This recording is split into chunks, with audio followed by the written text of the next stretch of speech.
Matthew Fairburn covers the Buffalo Sabres for The Athletic, joining us to talk about the big deal that went down yesterday. And Matthew, the Sabres get, I think, undoubtedly two good roster players in this deal. But listening to Frank talk earlier, there were first-round picks being offered and other things of that ilk. What do you make of Kevin Adams' approach to take right now assets that can contribute over maybe getting more, I'll put it in air quotes, value that could have came in the form of futures?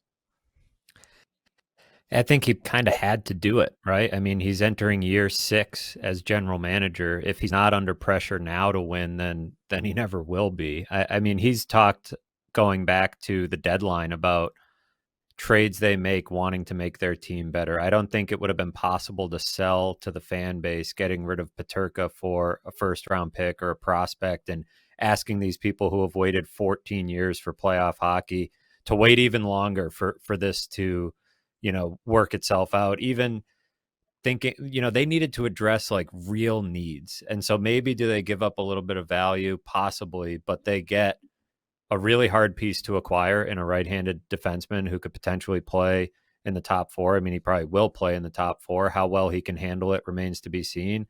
And I think Josh Doan is the type of forward that they don't have enough of. So I don't think they went into the offseason thinking we've got to trade JJ Peterka, but I think the situation sort of dictated that as the months went by.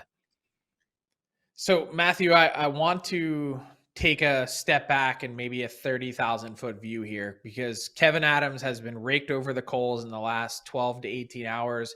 Sabres fans feel that this return is underwhelming.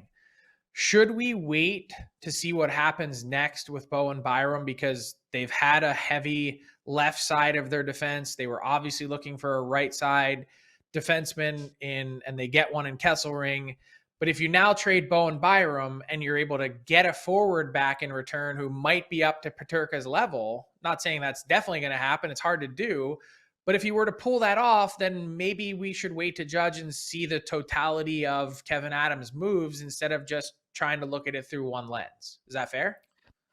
I think that's totally fair. I also think that the initial knee-jerk reaction to an extent from the fan base is fair, because Kevin Adams hasn't earned the benefit of the doubt over the last 5 years. And I think the big piece that they haven't earned the benefit of the doubt on is that they're going to use this cap savings, right? Because essentially it's about $5 million in savings based on the deal that Peterka got. But I think your point is a good one. There's a lot of moving pieces in Buffalo, as you know, as you've been reporting on throughout the offseason. This was just the biggest piece. There's more to come, and there has to be more to come based on how the roster looks. I look at it as, for a lot of years, it seemed like Kevin Adams was collecting talent, but not doing a great job of building a team. This feels like a team building move to address some real needs that they have, and to, are you shipping out a productive player who's 23 years old, who's homegrown? Like, the optics are not great, but Peterka's also not perfect. Utah's taking maybe more of a gamble than, a lot of people realize. They look at this guy as a surefire superstar, but the defensive metrics are a little bit concerning. His shooting percentage was really high this year. And actually, what's interesting is when he was playing away from Tage Thompson, he was significantly worse in terms of his on-ice metrics. And Tage Thompson was actually better when Zach Benson was on his wing. So I don't think it's a slam dunk that JJ Peterka is going to be the next Sam Reinhart, right? And they're going to regret this for years to come. Like you said, let's see how the rest of the offseason comes together for the Sabres, what the team looks like in a week or 2 weeks from now. I understand that Kevin Adams hasn't earned the benefit of the doubt, but I'm not going to sit here and, completely judge his offseason based off one trade here on June 26th. Okay, so I want to drill down also on the financial part of this, because you mentioned it, and I'm really curious to see what happens next on this front, because I believe that there were other deals on the table to be made, including Jordan Kyrou coming over from St. Louis, which you would think, for a guy who's actually put up better numbers than Peterka, obviously a bit older, but still in the prime of his career, but has a huge term and dollar amount remaining on his deal. I'm wondering if that was part of the calculus here that, hey, maybe they can't take on a contract like that. What have you heard about the internal budget mechanisms that are in place for the Sabres, and how much will that dictate what happens next?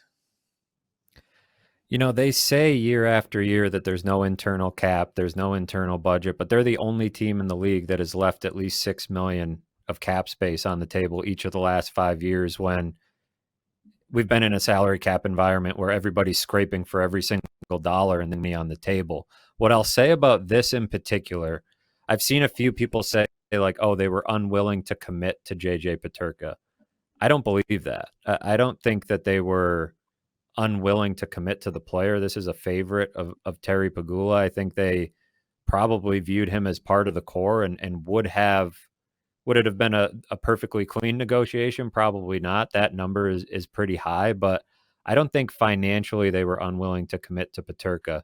What's interesting, though, is like you said, some of these other deals, their salary cap situation actually isn't all that good, despite all the money that they had left on the table, because they have Bowen Byram, whatever they decide to do with him. Ryan McLeod's number is probably going to come in somewhere between 4 and 5 million, if I had to guess. And then you've got Devin Levi, Jack Quinn, Jacob Bernard Docker, some work to do around the edges. This Peterka deal frees up a ton of money. So let their actions, speak for them, because in the last 5 years, their actions have said that there is some sort of internal budget that they're not trying to surpass. But if you're not going to spend to the cap this year with the amount of pressure on Kevin Adams, then I just feel like, but now it feels like it might be hard, right? They've got a lot of space. So the piece that comes back in the Byram deal, assuming a Byram deal happens at some point, has to be significant and probably has to have some salary. The other tricky part, though, about the salary piece is that a lot of guys that have the big numbers have clauses, no trade clauses, no movement clauses. Kyrou is an exception, right? That would have been one, but then you're trading forward for forward and you're still looking for a right-handed defenseman. But some of these other guys that have these big numbers, they're either they have the clause and probably have Buffalo on their list, or, take like a Rasmus Anderson in Calgary. He's a year away from unrestricted free agency. Are you just renting a player for a year who's not going to commit to you? So that's a legitimate problem that they deal with as well.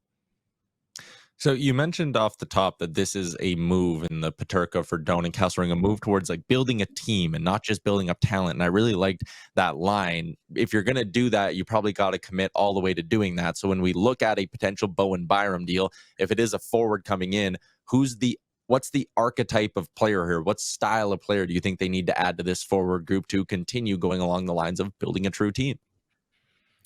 Brian Rust is the name I've had circled for the Sabres as kind of an ideal player type in terms of veteran, productive, just a true pro. They need more adults in the room, more pros, guys that have been through it, guys that have played in the playoffs, that know what it looks like. And that trade clause of his expires, at the start of the new league year, and that's a team to get younger. Byram is kind of a weird fit there because they've got a crowded blue line. I'm sure they'd like to have Byram instead of some of the guys that they have, but they're not gonna be easily moved, those other guys. So that's a little bit tricky.